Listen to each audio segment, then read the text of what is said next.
जय श्री राम दोस्तों, मैं आपका डॉक्टर श्री राम शर्मा। हम नासिक में त्र्यंबकेश्वर में दर्शन करने अपने भक्तों की 25 लोगों की नारायण बलि की पूजा, कालसर्प की पूजा के लिए लेके आए थे। हम यहाँ पर हैं, ये शास्त्री जी अपना बारे में बताएंगे। दूसरा, उनसे नारायण बलि की पूजा क्यों कराई जाती है या कालसर्प की पूजा क्यों कराई जाती है, उसके बारे में जानकारी लेंगे। इसी के साथ मैं आपको अभी शास्त्री से बात कराता हूँ। इनका ये एड्रेस है और इनका मोबाइल नंबर मैं इसमें डिस्क्रिप्शन में पोस्ट कर दूँगा, आप डायरेक्ट मुझसे मिल सकते हैं।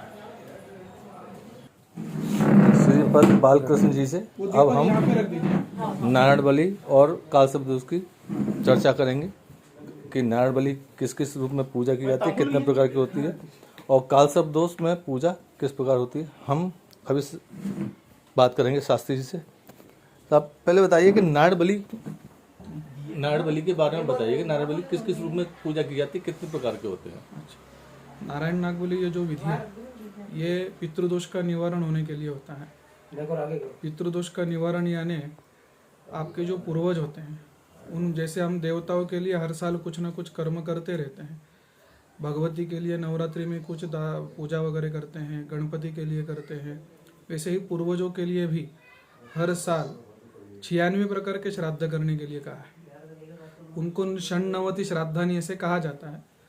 तो अभी आजकल भागदौड़ की जिंदगी में इतने श्राद्ध करना तो किसी को संभव नहीं है, इसलिए कम से कम 3 श्राद्ध घर में होने चाहिए।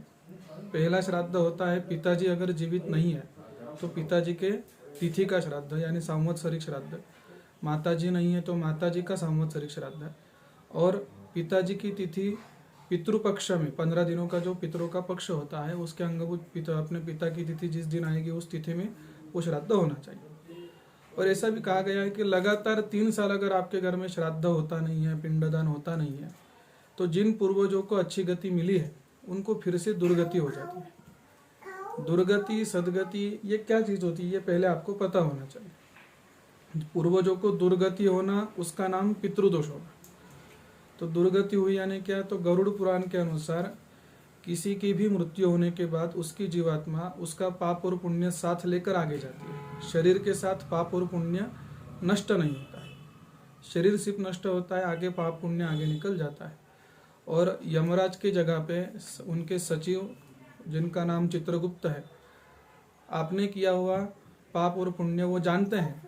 4 दीवारों में हुआ होगा, छत के अंदर हुआ होगा, किसी ने देखा नहीं होगा, मगर चित्रगुप्त सब देखते हैं। तो पहले यमराज के यमलोक में जाने के बाद यमराज पाप और पुण्य के अनुसार उस आत्मा की गति को निश्चित करते हैं। यानी हर किसी के पास पुण्य है, हर किसी के पास पाप भी है। ऐसा कोई नहीं कि जो सब सिर्फ पापी है, ऐसा कोई नहीं सिर्फ पुण्यवान है, सभी के पास पाप पुण्य थोड़े कम होते हैं। तो यमराज की आज्ञा से उस जीवात्मा को पहले पापों का प्रायश्चित्त लेना पड़ता है। और पापों का प्रायश्चित्त लेने के लिए यमराज उस जीवात्मा को जिस जगह में भेजते हैं उस जगह का नाम है प्रेतलोक। आत्मा वो जीवात्मा पहले पृथ्वीलोक के ऊपर था, पृथ्वीलोक का दूसरा नाम है मनुष्यलोक। जब जीवात्मा मनुष्य लोक में रहती थी तो जीवात्मा को हमने मनुष्य संज्ञा दी थी, मगर वही जीवात्मा जब यमलोक से होकर पापों का प्रायश्चित्त लेने के लिए पहले प्रेतलोक जाएगा तो वो जीवात्मा को हम प्रेत संज्ञा देंगे। यानी वो जीवात्मा शास्त्र के अनुसार कम से कम 1 साल तक प्रेतलोक में रहता है। और जब उसके पापों का प्रायश्चित्त 1 साल वो पूरा कर लेता है तब उसको पुण्य का भी प्रायश्चित्त यमदेव देते हैं। और पुण्य का प्रायश्चित्त लेने के लिए वो जगह है, उसका नाम है पितृलोक। और पितृलोक में जब जीवात्मा पुण्य को भी पूरा कर लेता है तब उसको उसके वासना कर्म के अनुसार अगले जन्म का प्राप्ति होता है। तो हिंदू धर्म में ये साइकिल बताया है और ये साइकिल से जो मुक्त हो जाता है उसको हम मोक्ष बोलते हैं। और जिनके पास कुछ वासना है, कुछ इच्छा है, जो संसारी है, उनको कभी मोक्ष नहीं मिल सकता, क्योंकि कुछ ना कुछ चाहिए होता है उन लोगों को। मोक्ष किनको मिलेगा, जो सब छोड़कर निकल गए, हिमालय में रहते हैं, अन्न पानी की अपेक्षा नहीं करते, पैसे की अपेक्षा नहीं करते, वस्त्र की अपेक्षा नहीं करते, वो परमात्मा से एक रूप होना चाहते हैं, वो लोगों को मोक्ष मिलता है। मगर मोक्ष तो नहीं मिलेगा, कम से कम ये साइकिल तो चालू रहना चाहिए। ये साइकिल चालू रहने के लिए जीवात्मा को पहले शरीर छोड़ना पड़ेगा, शरीर छोड़ने के बाद प्रेतलोक जाना पड़ेगा, प्रेतलोक छोड़कर पितृलोक जाना पड़ेगा, और पितृलोक पूरा होने के बाद उसको फिर से ये मनुष्य लोक की प्राप्ति होने वाली है। शायद चींटी के स्वरूप में जन्म होगा, सांप के स्वरूप में होगा, पक्षी के स्वरूप में होगा, या फिर से मनुष्य का स्वरूप उसको मिल सकता है। मगर कुछ कारण ऐसे हैं कि जीवात्मा ऐसे पाप मनुष्य लोक में कर देती है कि वो जीवात्मा वो पाप करने की वजह से प्रेतलोक से पितृलोक नहीं जाती है, प्रेतलोक में अटक जाती है, और प्रेतलोक में अटकने से उसको पितृलोक की प्राप्ति नहीं होती, पितृलोक में नहीं जाता, इसलिए पुण्य की भोग वो नहीं ले सकता, और पुण्य नहीं भोगता, इसलिए अगला जन्म भी नहीं प्राप्त होता। तो ऐसे क्या कारण है? तो पहला कारण है कि दूसरों का द्रव्य अपहरण करना, गलत तरीके से दूसरों का पैसा प्राप्त करना, दूसरों की जमीन हड़पना, किसी के घर में किराएदार के स्वरूप में रहकर बाद में कुछ सालों बाद वो घर अपना लेना, ऐसे प्रकार के किसी का जमीन पैसा अगर कोई लेता है तो शास्त्र को वो मान्य नहीं है, और ऐसा जो कर्म करता है उसको प्रेतलोक से जब मृत्यु के बाद मुक्ति नहीं है। बहुत बार लोग गलत तरीके से पैसा मिलाते भी हैं, यानी कुछ घोटाला वगैरह करते हैं, गलत काम करते हैं और पैसा प्राप्त करते हैं, कमाते हैं। तो ऐसा कर्म जो करते हैं उनको भी अच्छी गति नहीं मिल पाती। बहुत बार ऐसा भी होता है कि किसी का दुर्मरण हो जाता है, कि कोई अपघात में मृत्यु पाता है, कोई जलकर डूबकर कोई आत्महत्या करता है। अपने हिंदू धर्म में 5 प्रकार के महापाप हैं।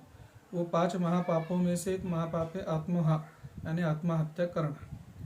ये जीवन भगवान ने आपको खुद को खत्म करने के लिए नहीं दिया है, उसकी भक्ति करने के लिए आपको दिया है। मगर अगर कोई खुद को खत्म करता है, सुसाइड करता है, आत्महत्या करता है, तो वो महादोषी हो जाता है। पाप तो हो जाएंगे, शायद पाप विष्णु जी के स्मरण से कुछ अच्छे कर्म से निकल भी जाएंगे, मगर जो महादोष होगा वो तो नहीं जाएगा। तो बहुत बार ऐसा होता है कि घर में किसी का कोई आत्महत्या कर लेता है और महादोष करके वो तो निकल जाता है, उसका पापों का प्रायश्चित किसने लेना आगे जाकर? उसके पीढ़ियों ने लेना आगे वाली। और उसको भी, जिसने आत्महत्या किया है, उसका भी कुछ ना कुछ काम नहीं बन रहा होगा, इसलिए आत्महत्या की है उसने, कुछ ना कुछ उसको प्रॉब्लम होगी, तो इसलिए किसी की आत्महत्या भी कर लेता है कोई, तो उसको भी प्रेतलोक से मुक्ति नहीं मिलती, वो प्रेतलोक में ही जाके रहता है। ये हो गया दूसरा कारण, दूसरों का संपत्ति लेना, दूसरों का जमीन लेना, आत्महत्या होना, या दुर्मरण, किसी का एक्सीडेंटल डेथ होता है, कोई कम आयु में मृत्यु पाता है। बहुत बार ऐसा भी होता है कि गर्भ की धारणा होने के बाद, गर्भ का जन्म होने से पहले भी वो मृत्यु पा जाता है। ऐसे लोगों के लिए कुछ श्राद्ध ही नहीं कहा गया, तो उनके जीवात्मा स्थापित हो जाता है गर्भ के स्वरूप में, मगर जन्म नहीं ले पाता है, तो उसके लिए भी आगे कुछ होता नहीं है। तो ऐसे जीवात्मा को प्रेतलोक की प्राप्ति होती है। तो उन लोगों को प्रेतलोक से मुक्ति होने के लिए जो पूजा होती है उसको बोलते हैं नारायण बलि।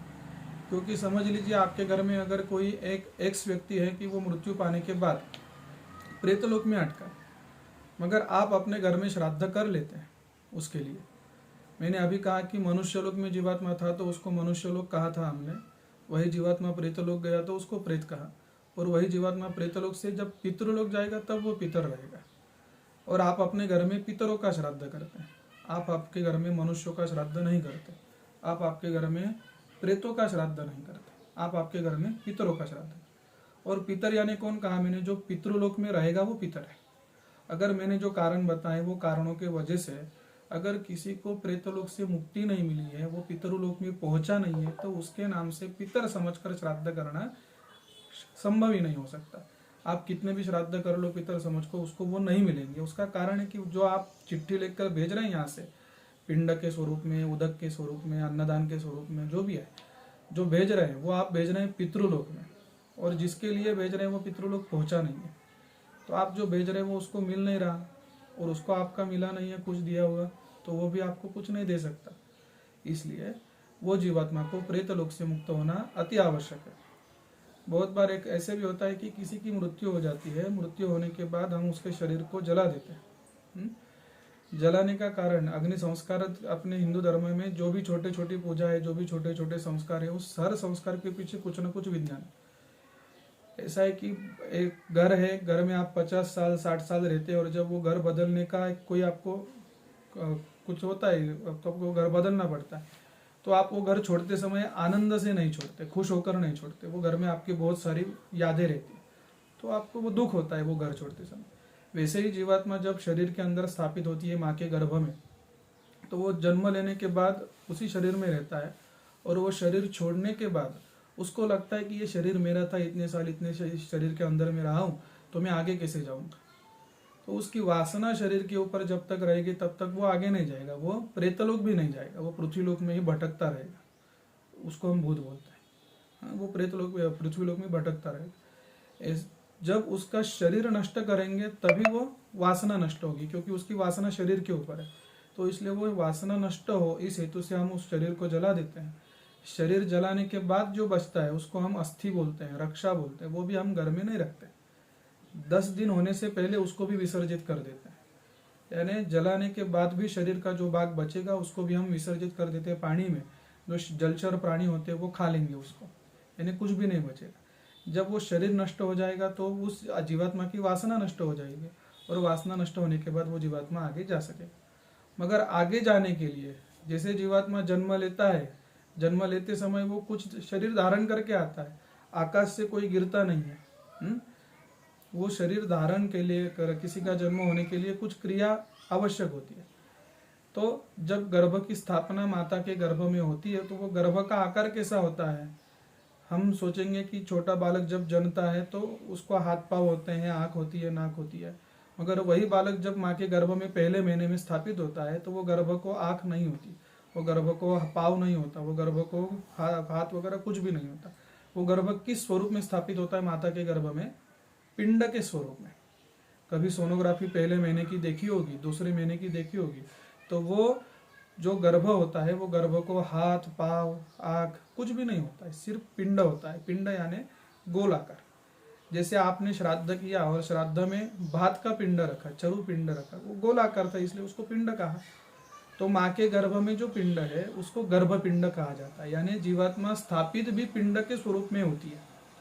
हम लोग पिंड स्वरूप में ही है। जो मराठी में एक बोला जाता है, जो पिंडी है वो ब्रह्मांडी है, जो ब्रह्मांडी है वो पिंडी है। ब्रह्मांड में जो पिंड से है, पिंड में जो ब्रह्मांड से है।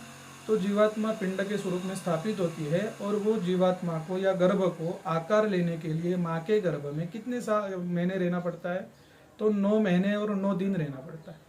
कभी भी ऐसा देखा नहीं गया कि किसी को इससे पहले जन्म हुआ है। जब भी किसी का जन्म इस 9 महीने 9 दिन से पहले हुआ है, उस बालक को डॉक्टर लोग भी प्री मैच्योर्ड बेबी बोलते हैं।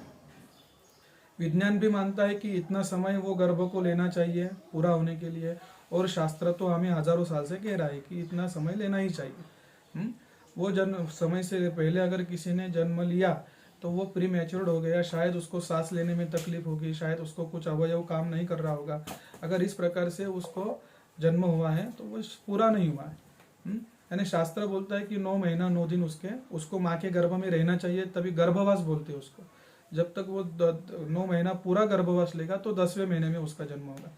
यानी जीवात्मा को पृथ्वी के ऊपर आने के लिए 10 महीने का अवधि लगता है।